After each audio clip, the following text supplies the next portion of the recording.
Ada nggak yang mau totalitas? Ngurus digaji pasti berhasil kan? Tapi belum ada yang ngurus masjid dengan serius, digaji dengan serius. Dianggapnya ikhlas itu nggak digaji. Ikhlas itu digaji gede dan totalitas tapi berkhidmat. Kebanyakan orang itu ikhlas itu nggak digaji. Itu keliru.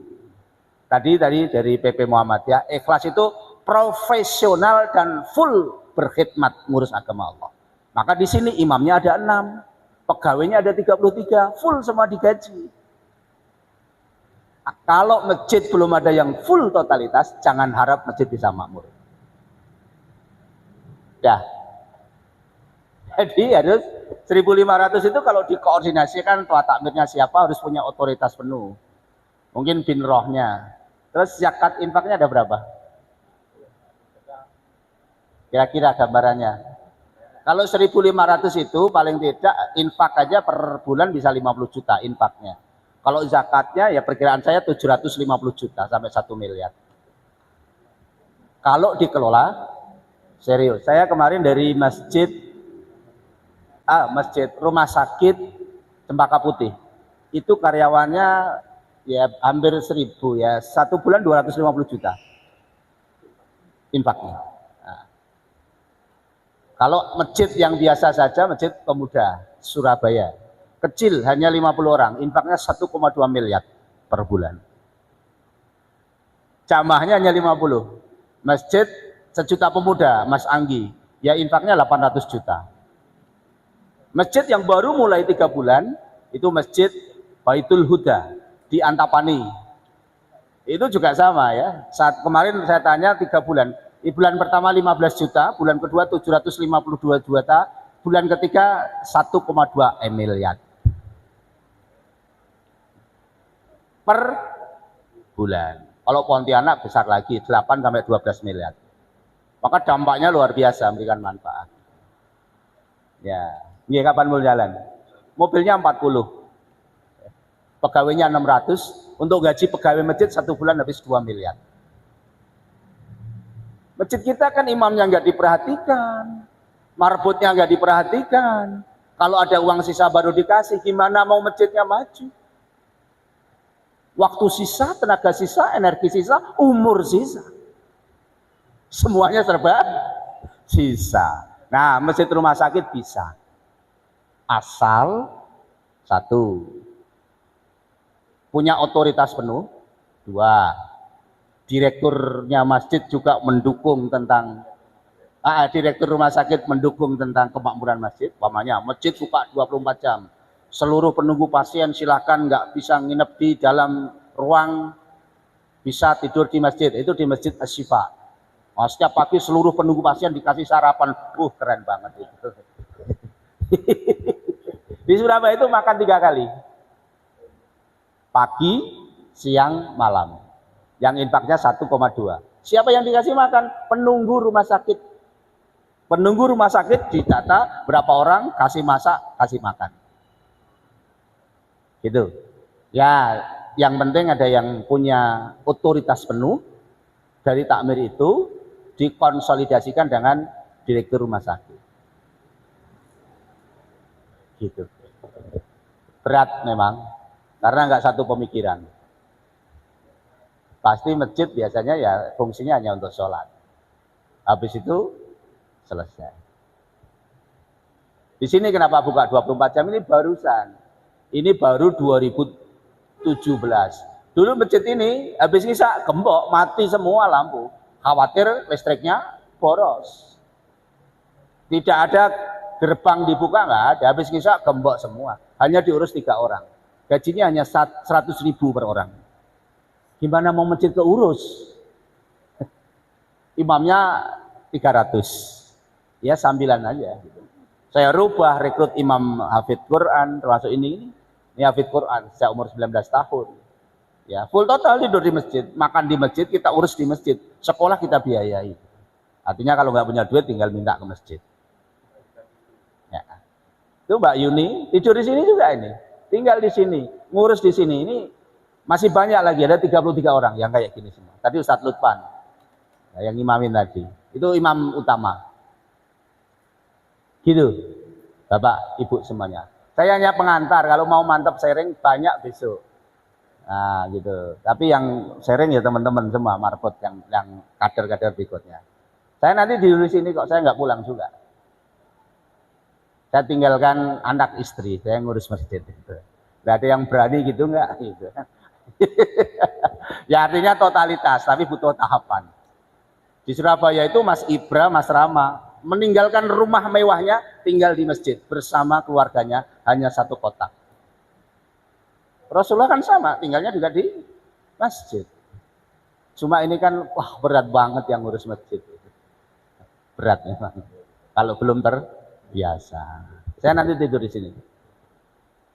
Nah, silakan nanti kasur. Mungkin tidurnya di mana, Mas? Nih yang dari oh ya. Ini dari Lampung berapa orang? 20. Ya, nanti kasurnya jejer sini aja. Tidur di sini mahal daripada tidur di hotel. Ini 1 meternya 1,2 juta. Nginep di hotel 300.000 2 orang, berarti cuma 150. Tapi diperbolehkan tidur di sini. Ini semeternya 1,2 juta. Gitu. Matur suwun. Pangapunten, saya memang orangnya apa adanya. Karena masjid belum diperhatikan serius sama takmir, apalagi pemerintah. Pemerintah ngurus diri sendiri aja susah, apalagi ngurus umat. Makatan, kalau pada lapar ya berarti dibubarkan sharingnya. Silakan bebas.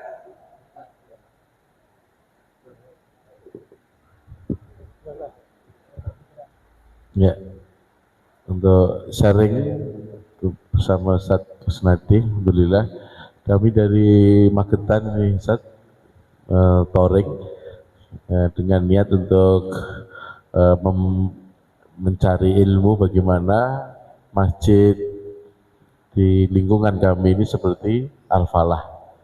Nah, kita ini baru memulai membangun masjid Al-Khair di belakang Masjid Agung Magetan. Kebetulan mendapat tanah murah di situ karena tanah ini murah karena orang Jawa ini tanahnya itu wingit atau angker, akan dibeli kayak kita murah sekali. Di tengah kota luasnya 1.380 hanya 200 juta saja. Maka mulai 2 hari ini kita bangun. Nah, kita ingin mencari ilmu bagaimana masjid nanti seperti harapan kita ini seperti Al-Falah ya. Bukan sekedar untuk sholat 5 waktu saja, tapi bagaimana pondasi umat itu dimulai dari masjid.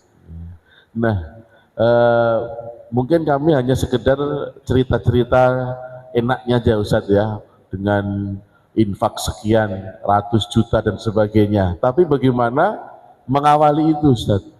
Karena masjid sekarang ini yang di dekat rumah saya ini mayoritas ini para pensiunan, para pejabat, orang Pak Camat di situ ada, dan ini lebih susah untuk mendobrak bagaimana mindset mereka itu seperti kita yang masih muda-muda ini yang biasa pindah-pindah masjid. Ya, mereka ini hanya terkungkung di masjid itu saja, di komplek itu saja. Nah, untuk mendobrak mindset mereka agar seperti ya Jogokaryan, seperti Al-Falah ini agak susah, Ustaz. Bagaimana solusinya agar betul-betul seperti kita ini untuk sejalan, sevisi misi untuk kita maju bersama. Yang ditanyakan ini masjid yang mana? Yang dibangun atau masjid yang ada Pak Camatnya? Yang dua-duanya, ini kan baru mulai ya bangun ini. Nah, rencana ini juga pengennya adalah memulainya dengan bagaimana agar segera jadi. Kemudian yang kedua di lingkungan kami ini juga yang sementara yang kami sering adakan kegiatan, kita hanya numpang Ustaz, numpang untuk mengadakan kegiatan pengajian. Tapi kita nggak bisa untuk masuk secara totalitas di situ. Begitu Ustaz. Baik. Ada fenomena 2 masjid, namanya Masjid Jalan Cahaya di Lombok dan masjid sejuta pemuda di Sukabumi. Dua-duanya itu nggak punya masjid, tapi infaknya ratusan juta. Fokusnya jangan di bangunan masjid, tapi fokusnya di gerakan memakmurkan masjid. Masjid sejuta pemuda itu hanya bikin akun di Instagram, karena belum punya masjid, tapi punya akun. Namanya masjid apa itu ya? Dunia maya atau apa itu ya? Karena nggak punya masjid. Masjid halusinasi ya. Bisa. Karena fokusnya di gerakan. Hadir ke sini, diskusi sama saya, terus di launching setahun yang lalu ada pelatihan Marbot Camp. Nggak punya masjid, tapi punya akun di Instagram. Akunnya viral, akhirnya dipinjemin masjid. Dipinjemin masjid, dilayanin waktu iktikaf, kasih kasur, kasih bantal. Dan dikasih kopi gratis, kopinya kopi barista. Kalau sini kan teh jahe yang gratis. Viral, akhirnya duitnya, akhirnya ada yang nawarin tanah, nilainya 1,5 miliar. Diokein, saya DP 100.000, boleh enggak? Boleh. Berarti tinggal kurang 1.409 sekian juta. Hanya DP 100.000. 1 bulan kemudian diminta DP 500.000. Atas kehendak Allah bisa membayar. Dan akhirnya sekarang sudah mau lunas 1,5 miliar. Dan akhirnya mendirikan masjid. Jadi fokusnya bukan di masjidnya, fokusnya di gerakannya. Iya. Kalau tadi yang susah-susah, enggak usah masuk. Cari yang gampang-gampang. Bikin masjid sendiri. Punya otoritas sendiri. Kalau takmirnya susah diajak berkembang. Contohnya masjid Jalan Cahaya di Lombok. Sampai saat ini sudah 4 tahun belum punya masjid. Masjidnya di depan teras rumah. Infaknya 1 bulan 200 juta. Teras rumah. Jadi jangan berpikir masjid harus seperti Istiqlal atau seperti Al-Falah atau seperti yang lain. Jangan. Masjid itu ya penting bumi gelar untuk sholat ya. Masjid. Iya. Masjidnya belum ada sudah berfungsi. Masjidnya belum ada sudah berkontribusi. Masjid bukan beton, bukan besi. Masjid fungsi dan kontribusi. Banyak masjid megah tapi sepi jamaah. Banyak masjid mewah tapi nggak ada jamaah. Karena masjid beton dan besi bukan pergerakan. Rasulullah bangun Masjid Nabawi nggak langsung megah, hanya kotak aja 30 kali 35 meter. Tanahnya nggak keramik sekarang yang kita saksikan, marmer. Tapi dulu hanya tanah saja. Tapi dengan perkembangan zaman akhirnya sekarang lagi megah. Gitu ya, fokusnya di gerakan. Ini kan para pikir subuhan, ya udah jadikan gerakan. Gitu. Sampun pengantar loh ini ya. Ya, ru'yah takmir malam ini. Gini satu lagi Ustaz. Kami kan berpikir begini Ustaz. Dulu saya kenal Masjid Al-Falah, dulu saya tinggal di Solo Ustaz. Tahun-tahun sekitar 90-an berapa saya sering mampir sholat di sini. Dulu sini jamaahnya juga masih paling 1 shop di depan ini aja. Dulu subuh itu sama hanya 3 sampai 7 orang. Iya betul. Saya pernah bermalam di sini juga karena waktu saya di sini itu ditutup pintu itu, nggak bisa keluar. Motor saya di sini, saya masih di sini sudah ditutup. Jadi takmirnya nggak tahu di mana orangnya, terus akhirnya tidur di sini. Nah, kepaksa. Lah yang saya tanyakan gini Dad, kan dari seperti itu kok sekarang seperti ini ya. Kita tadi sudah ikut sholat maghrib, ikut sholat isya, mengikutilah. Terus kemudian jamaahnya begitu luar biasa dari yang saya ceritakan tahun 90-an dulu itu. Lah itu apa instan ketika kita menawarkan dulu kan memang nggak terbuka begini ya saja, masih pintu depan itu aja, sini masih tutup pagar semua. Ini apa memang trik dibuka semua dulu baru terus nanti kita sediakan fasilitas terus baru orang masuk, atau kita woro-woro dulu atau bagaimana, atau mungkin kita mengajak para pemuda yang mungkin di luaran dia cuman cangkruan dan sebagainya kita ajak, atau memang sudah ketika kita sediakan fasilitas ini mereka akan datang dengan sendirinya? Itu triknya bagaimana, Ustaz? Trik utama ganti takmir totalitas yang kita lakukan. Takmir yang tidak mau hadir, berhentikan. Takmir yang nggak mau aktif, berhentikan semua. Dan 2016 itulah kita ganti totalitas takmir. Bagaimana caranya? Kirim surat ke Bupati Sragen. Tolong takmirnya nggak bisa aktif, diberhentikan saja, dirumuskan takmir yang mau aktif semua. Dari situlah akhirnya anak muda masuk dan bikin program-program. Salah satu menghidupkan subuh adalah subuh berhadiah umroh. Dari jamaahnya 7 jamaah, akhirnya jamaah melonjak menjadi hampir 2000 jamaah, akhirnya sampai di luar penuh. 1 jam sebelum subuh sudah datang semua. Itu yang kami lakukan memang agak frontal. Termasuk buka puasa 500 porsi. Jadi keberanian bikin program. Apakah karpet ini yang saya bilang 1,2 juta sudah dibayar? 0, belum saya bayar. Sampai saat ini. Apakah bangunan di selatan itu sudah saya bayar? Belum saya bayar. Tapi sudah ada yang nalangin, pakai dan bayarnya ketika punya uang. Ketika belum punya uang, jangan bayar dulu. Iya. Dari action, yang ngolah masjid harus profesional ini ya. Harus totalitas. Kalau tidak berani, ya susah. Harus berhadapan dengan namanya masjid buka 24 jam, ini kan nggak lazim.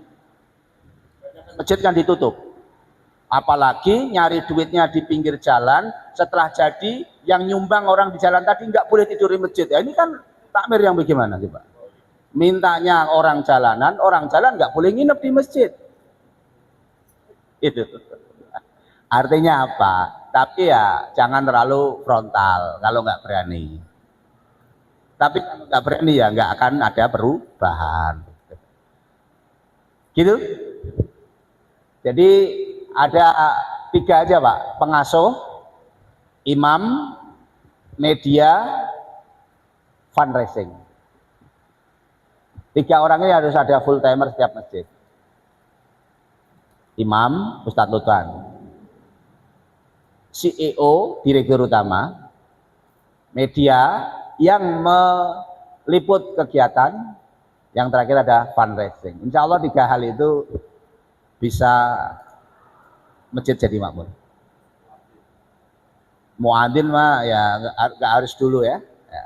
Bisa gantian lah, kalau kecuali sudah sanggup gaji, kalau ada duitnya gitu.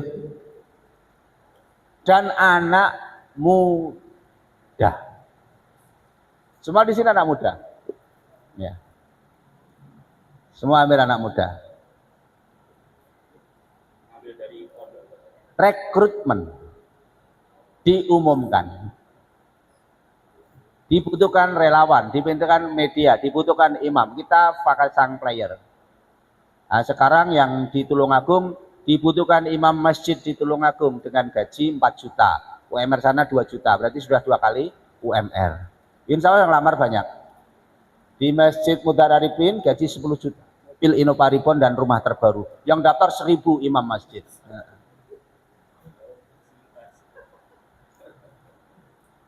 Ngapalin Quran itu berat, tapi kalau gaji imam seadanya, ya akhirnya imam masjid cari pekerjaan tempat lain. Jadi kalau bisa para pengurus masjid, imam masjid, perhatikan kehidupannya supaya dia totalitas, nggak mikirin ekonomi lagi. Anaknya kasih beasiswa, hidupnya dicukupi, biar ngurus umat. Jangan malah disalahkan, imam kok digaji. Yang ngomong itu aja suruh jadi imam.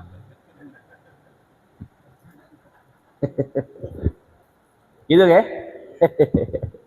Ya sambil sering-sering ringan mawon. Saya memang provokator ya. Nyuwun pangapunten.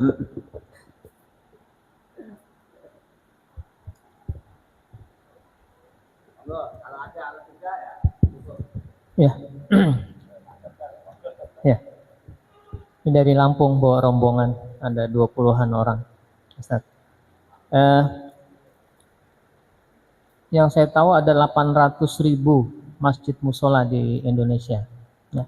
Dan sepertinya pengelolaannya masih jauh dari yang tadi Ustadz sampaikan, bahwa zaman Rasulullah sebetulnya kan kita sudah diberikan contoh sama Rasulullah.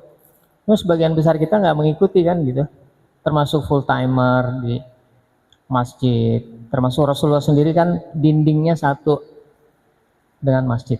Itu kita nggak contoh, akhirnya ya terbengkalai gitu. Nah, sementara juga kita kalau nggak salah punya organisasi masjid ya, yang ketuanya Yusuf Kala, Dewan Masjid Indonesia. Nah, saya pengen tahu nih, kan tadi Ustadz bilang ada 1 juta pemuda di Sukabumi, saya juga udah pernah ke sana. Cuma yang pemuda di Surabaya saya belum pernah. Termasuk Masjid Salman itu cukup bagus ya, yang di ITB. Nah, yang saya mau tanya, ada jaringannya nggak Ustadz? Jaringannya dan hubungannya dengan Dewan Masjid ini gimana? Karena memang sangat dibutuhkan ini sharing antar masjid supaya masing-masing permasalahan yang ada itu bisa dipecahkan lah secara ini. Mungkin itu saya kira. Assalamualaikum warahmatullahi wabarakatuh. Baik. Kalau sanad pembelajaran masjid, Al-Falah belajar sama Joko Karyan. Saya langsung ke Pak Kiai Jazir. Dulu saya direktur utama Geprek Group, digaji. 2019 saya putuskan saya keluar dari direktur Geprek Group.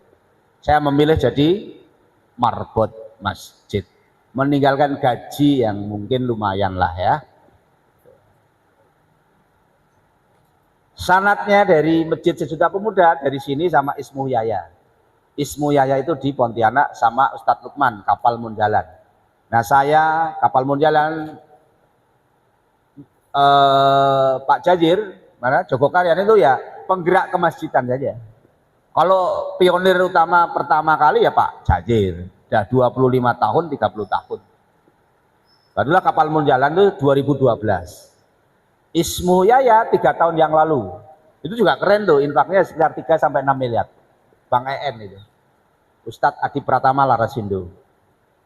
Ditiru lagi sekarang di Semarang, itu namanya Musola Al-Fatihah. Itu juga gede juga, 1,5 sampai 3 miliar. Pegawainya ada 150. Umurnya rata-rata 19 sampai 22 tahun.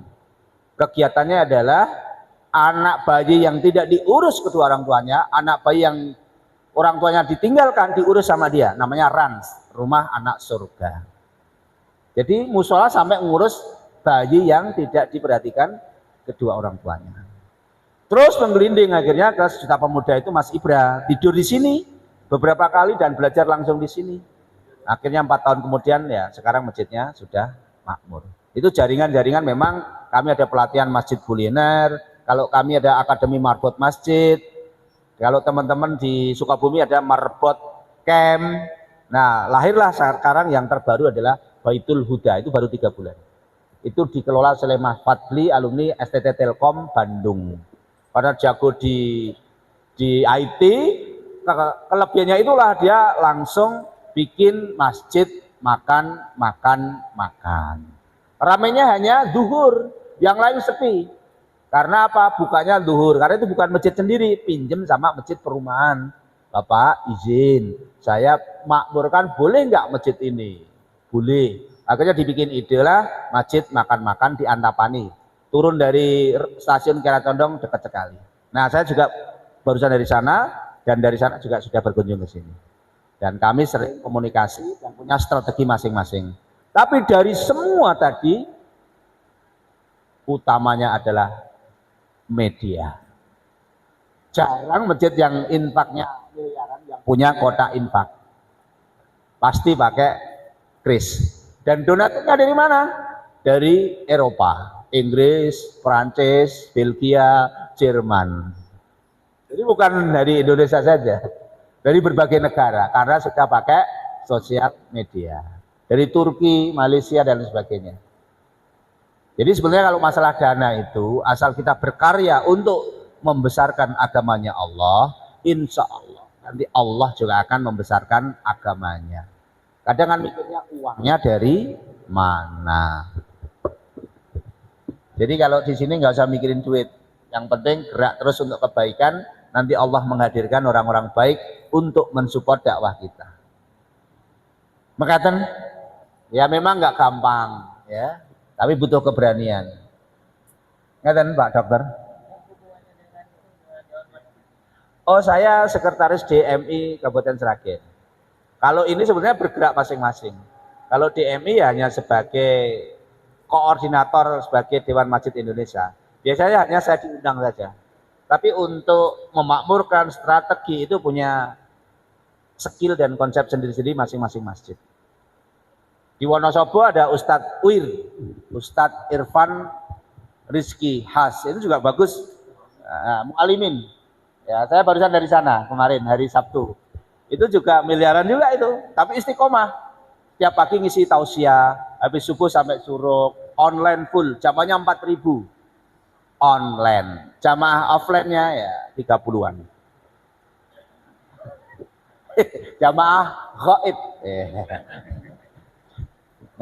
Ada ini enggak? Ada niatan untuk semacam membuat pendidikan manajemen masjid atau manajemen dakwah, karena saya melihat sebetulnya masjid ini kan sentral dari dakwah. Dakwah tanpa masjid itu seperti apa ya? Lumpuh sama sekali. Ini maksudnya kalau misalnya masjid itu punya manajerial yang bagus, itu saya kira dakwahnya itu akan lebih gampang, lebih mudah. Dan sebetulnya itu lagi-lagi yang tadi saya bilang udah dicontohkan oleh Rasulullah. Kira-kira ada nggak niatan untuk bikin semacam sekolah tinggi? Ya, masjid. Karena masjid ini kan seperti ngurus negara sebenarnya sih. Mirip-mirip. Bahkan kalau boleh seharusnya setiap masjid itu punya daerah teritorial. Jadi dia tanggung jawab umat di sekitarnya itu. Kira-kira gitu. Di sini sudah ada Akademi Marbot Masjid. Offline 7 hari, online 5 hari, didampingi setahun sampai makmur. Di sini kelasnya. Tidur di sini, makan di sini selama 7 hari. Kemarin peserta paling jauh dari Manado sama Rio, terus Gorontalo. Di sini. Dan sekarang tumbuh pesat, terutama di Gorontalo. Gitu.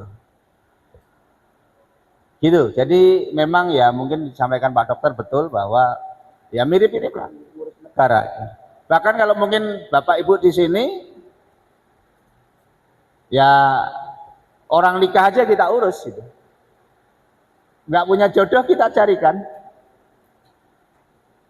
Hutang kita bayar. Dengan yang hutang pinjol terutama, bukan yang miliar. Jadi tagline di sini apapun masalahnya masjid solusinya. Nggak punya beras, lapuk. Nggak bisa ngaji, diajarin. Nggak bisa bayar sekolah, asal bener, kita bantu. Gitu.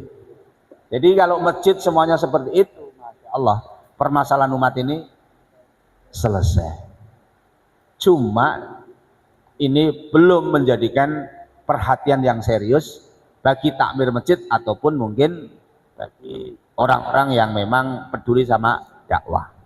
Kalau kaitannya DMI ya hanya for apa ya sebagai penggerak aja, tapi masing-masing masjid bergerak masing-masing sesuai dengan skill dan kemampuan dari masjid masing-masing. Ngaten Pak Dokter, monggo. Kalau S2 saya ngambil di Makassar. Barusan saya daftar. Walaupun gelar saya sudah MM, tapi saya daftar lagi. MM saya adalah Marbot Masjid.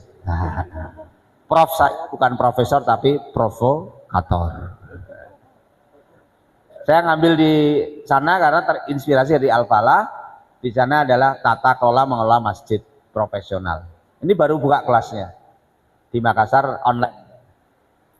Supaya saya juga banyak pengetahuan bagaimana memanage suatu masjid yang lebih profesional lagi ya, belajar di sana. Makaten?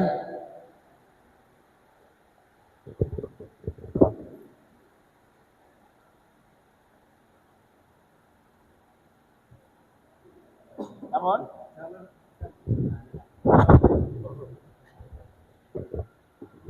Baik, Assalamualaikum warahmatullahi wabarakatuh. Terima kasih atas kesempatannya. Saya Mariono dari Lampung bersama rombongan Dokter Bintang ya.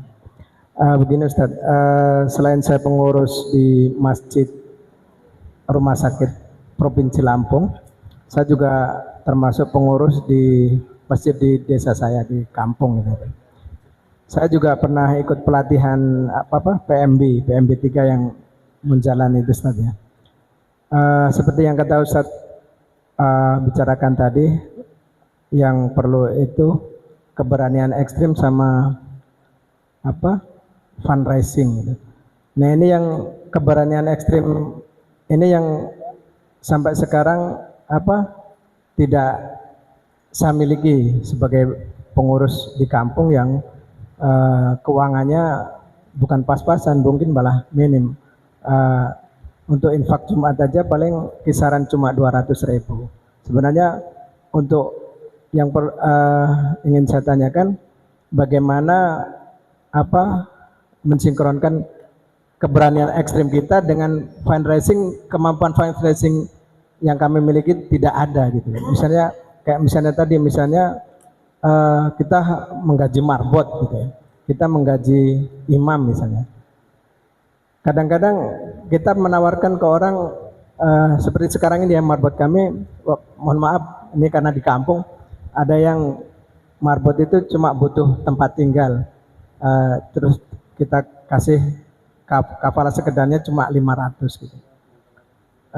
Itu kan sangat jauh sekali. Tapi kalau kita mau ekstrim itu, yaitu kemampuan keuangan kami dan kemampuan untuk fundraising kami tidak ada. Nah untuk pengalaman seperti ini seperti apa Ustaz? Terima kasih. Masjid kampung berapa RT? Ada 5 RT. 5 RT berapa masjid? 5 RT yang kalau di desa kami itu ada desa 2 masjid. Nah, yang dikelola Bapak yang dikelola saya itu di satu dusun. Satu dusun itu terdiri dari 5 RT. Berapa masjid? Masjidnya cuma satu. Oke. Membawahi ada 5 musola. Oke. Satu masjid, 5 musola, 5 RT. Satu RT berapa kakak? Satu RT itu sekitar 300-an. Satu RT? Ada 200-an. 200 kali 5 berarti 1000. Ya. Kumpulannya warganya itu setiap hari suruh sedekah Rp1.000. Insya Allah Ustaz. Udah saya lakukan di sini di Pecing. Satu RW sedekah semua. Jadi sekarang di sini dari sini cuma 2 kilo. Infaknya sekarang di atas 13 juta. Dilakukan di Cikarang Barat. Dikumpulkan semua warganya.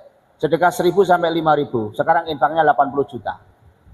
Gimana masjidnya makmur? Setiap anak yang maghrib isya subuh kasih duit 10.000. Akhirnya anak-anak di situ semuanya ke masjid. Nah, kedua, di anak-anak yang bisa ngajak kedua orang tuanya ke masjid, tambahin uang saku, diajak jalan-jalan. Akhirnya anaknya pada nangis semua, memaksa kedua orang tuanya untuk ke masjid. Akhirnya satu warga, satu komplek di Telaga Murni ke masjid semuanya. Butuh cara, butuh tenaga, butuh beranian. Sudah ada 2 contoh. Berani tidak, gitu aja. Gitu Pak. Di Telaga Murni Pak, sekarang zamannya maghrib isya subuh 500 sampai 800. Datang di sini, beli buku saya, dipraktekin. Langsung anak-anak SD sama SMP yang mau maghrib isya subuh dapat 10.000. Akhirnya anak-anak sholat semua, maghrib isya subuh rame semua. Tahap kedua, bila anak-anak bisa ngajak kedua orang tuanya untuk maghrib isya subuh, maka dapat tambahan uang saku, diajak jalan-jalan ke kebun raya Bogor. Akhirnya anak-anak pada nangis sejadi-jadinya di depan kedua orang tua. Kalau cuma dikasih adzan nggak ada yang berangkat, tapi kalau anak nangis pasti orang tua nggak tega. Kasih sogokan anak agar orang tua mau ke masjid. Tadi itu yang 1.000 itu 1.000 per hari atau 1.000 Kan tadi 1.000 jiwa toh. Ya. Kalau per hari 1.000 rupiah berapa? Oh 1.000 per hari. Masa 1.000 rupiah nggak mau? Nah ini butuh edukasi. Barang siapa bersedekah di pagi hari maka didoakan oleh malaikat. Nah, beli rokok aja bisa. Cuma mau atau tidak? Ada penggeraknya atau tidak? Gitu. Di sana juga begitu Pak tadinya. Nah ini mungkin kan keberanian dan cara mengkoordinasinya saja. Ini pengalaman yang ceritakan. Kalau Joko Karin sama kan dapat voucher 10.000 dulu. Sekarang udah enggak. Nanti kalau udah makmur nggak usah duit itu. Sudah dihapus nanti. Ini hanya untuk ngedorong awal. Gitu. Namun to the point saja. Apa solusinya bagaimana? Bismillah. Assalamualaikum warahmatullahi wabarakatuh. Ya. Mohon maaf di sini mungkin ya saya menyampaikan yang kecil-kecil aja. Kalau saya ini di Magetan sana seringnya tuh juga keliling-keliling ke masjid-masjid itu. Ya, sebagian takmirnya juga kenal, ya sering di situ. Ada juga takmirnya itu juga saya lobby untuk juga kegiatan. Ya kapan hari itu juga sudah pernah itu jamaahnya tuh diajak ke Joko Karyan itu dan semacam itu. Jadi kalau di sana itu saya di rumah itu di tetangga sebelah, di desa sebelah itu saya biasanya kalau sholat duhur sama asar itu di tetangga sebelah itu. Kalau saya tuh di sana saya melihat jamaahnya tuh sepuh-sepuh semua. Dan mungkin pemudanya kurang. Kalau hari Jumat itu sudah ada juga nasi Jumatnya, nah, hampir rutin gitu. Cuma di situ saya tuh melihat anak mudanya kurang greget, terus dan juga jamaahnya sepuh-sepuh. Semisal adzan itu diadani, mungkin ada yang sholat tahiyatul masjid waktunya itu 2 orang sudah selesai dikomati. Setelah itu bermunculan imam masbuk. Sampai terakhir masih ada yang datang. Itu orang-orangnya itu semua semua. Ada satu anak kecil masih mungkin belum SD Pak, atau kelas 1 itu. Itu biasanya juga mau adzan. Ya cuma itu aja, tapi teman-teman tidak ada. Pertanyaannya mungkin ada masukan lagi gitu. Pertanyaannya apa? Mungkin ada masukan tambahan lagi gitu. Ya? So, biar biar bisa tambah ramai gitu. Oh. Ini tadi kan cara-cara yang saya sampaikan tadi memakmurkan masjid. Jadi butuh keberanian, butuh seorang pemimpin, butuh seorang CEO, butuh seorang media. Nah, syaratnya kalau mau makmur ya seperti itu, tanpa ada yang menggerakkan, tanpa ada yang memimpin, tanpa ada media. Media itu mengenalkan ke masyarakat supaya nanti dapat donatur. Pemimpin itu yang menggerakkan. Maka syaratnya harus ada yang menggerakkan.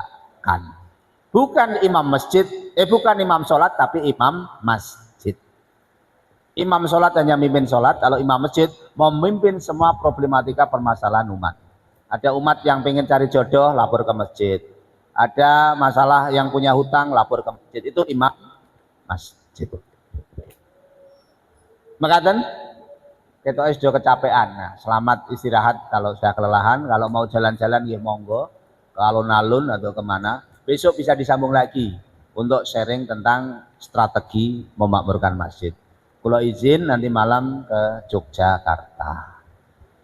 Makaten, sampun ya, matur suwun sangat. Semoga perjalanan Bapak Ibu, putaran rodanya, hartanya, waktunya menjadi amal jariah kelak di akhirat. Dan semoga yang hadir di sini termasuk menjadi hamba-hamba yang hatinya terpaut di masjid atau marbot. Marbot itu adalah terikat. Nah, orang yang terikat hatinya di masjid adalah kelak di hari akhirat mendapatkan naungan dari Allah. Rajulun qalbuhu mu'allaqun fil masjid. Orang yang hatinya terpaut di masjid, insya Allah besok antara matahari sama kepala ini jalannya hanya 1,1 mil, jadi 1,6 kilo. Panas sekali. Namun orang yang cinta ke masjid mendapatkan naungan dari Allah. Matur suwun, nyuwun pangapunten, menawi wonten kelapatan, nanti ya istirahatnya biar diatur teman-teman di mana dan sebagainya ya masjid. Jadi kalau ada yang biasa tidur di hotel, ya ada yang protes kemarin, kok tidurnya di masjid? Meniru sahabat Rasulullah. Ya, para sahabat itu tidurnya di masjid Al-Sufah itu ya. Kalau tidur di hotel yang punya duit sudah biasa.